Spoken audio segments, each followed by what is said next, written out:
And if it's Fun Family Pizza, it's gotta be Shakey's. Alam mo, during that last timeout at pinagmamasdan ko yung kaliwang kamay nitong si Charo Soriano, that's actually a golf glove ang kanyang suot, pero heavily taped nga yung kanyang left thumb. As you can see it right there on your screens, ano? It is a golf glove, but she also has a lot of tape underneath it. Morada scores against Carla Bello. So 16-12 right now. Irish Morada has to carry her team right now. Silang dalawa ni Shaira Gonzalez ang titigdan to get points here. April Jose serving. Bad serve by FEU. Yan ang mga hindi kailangan ng FEU dito, Topex. Yeah, I guess with you're down one set, hindi pwede yung mga ganong klaseng turnovers because this is na piled up, especially itong kalamangan ng Ateneo slowly ballooning up. 17-12 right now. Carla Bello has been serving well, who has been playing well actually para sa kupunan ng Ateneo. Here's Jose, setting up Morada. Oh, that is a great down the line hit by Irish Morada. At si Pahay napangiti na lang doon. She missed her coverage completely. So 17-13. Irish Morada, the captain. Here's the setup right now for Cara Acevedo. Morada is there. Jose sets up Cherry May Vivas. And here is Taganas on the attack. Morada once again, parang libero nilalaro ni Morada rito. And that one goes a little long and it will be a point once again for Ateneo. Miscalculated attack there coming from Vivas. Actually kanina nga medyo hindi rin dapat lulusot, but then again Gabriel still good for the covers, but then again itong Ateneo leading by 5. Charo Soriano, jump serve country coming up. Again, very sharp serve. Jose saves it. Oh, free ball given up there by Dayan Torres. Attacking is Acevedo, and that one just goes out. And FEU will get the point right there. So 18-14. Cherry May Vivas ngayon. Cherry May Vivas will be serving for FEU.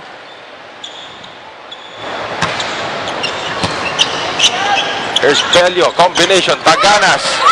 Vivas gets a hand on that one. Morada still attacking. Gabriel. Bello. Ay, Kimpo.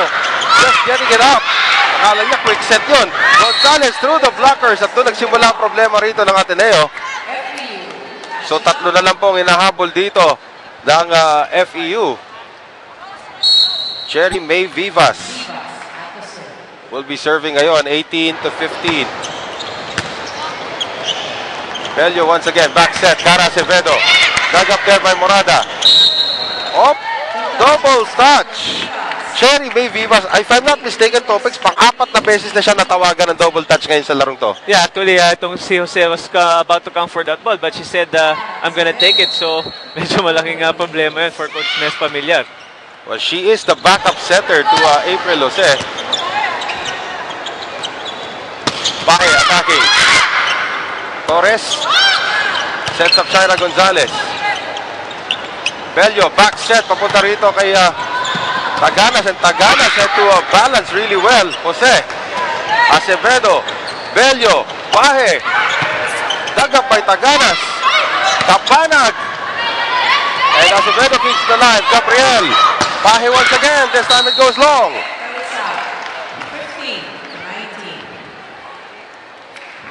And now Dayan Torres, as we mentioned earlier, part of the original FEU lineup that joined the very first Shakey's V-League.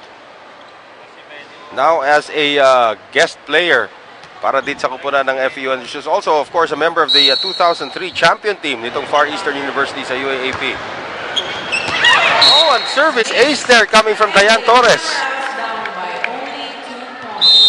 And now Mick Laborte will send back in her guest player, si Jindarat Canchana. Papalitan to si Averil Pahe. And 19-17 right now, Dayan Torres. Here's Canchana. Power tip. Jose keeps it alive. Gonzalez. At binuhay ni Carla Bello. Jose once again. Kabanag this time. And that is a check ball. It will be a point for FEU. Don't look down. Well, isa na lang kalamangan dito ng Ateneo. Just like, actually, yung first 3 sets natin, almost the same story. Itong lalamang itong Ateneo at slowly itong FEU catching up. So, tingnan natin kung ano na naman mangyayari dito sa ating 4th set. Adi Taganas to Rosan Taganas. Jose Cabanag. And Canciana will have to give up the free ball right here. Jose, they go to the combination. Gonzalez saved that time by Cara Acevedo. Canciana dug up there by Rosan Taganas. And Cabanag scores. Canciana is not Superwoman. I guess that overworking thing being put up by FEU, I guess yun yung advantage nga nila. Gagaya na sinabi natin, well, for you to defeat itong Ateneo, you have to overwork them. Just like showing right now for this FEU ball club.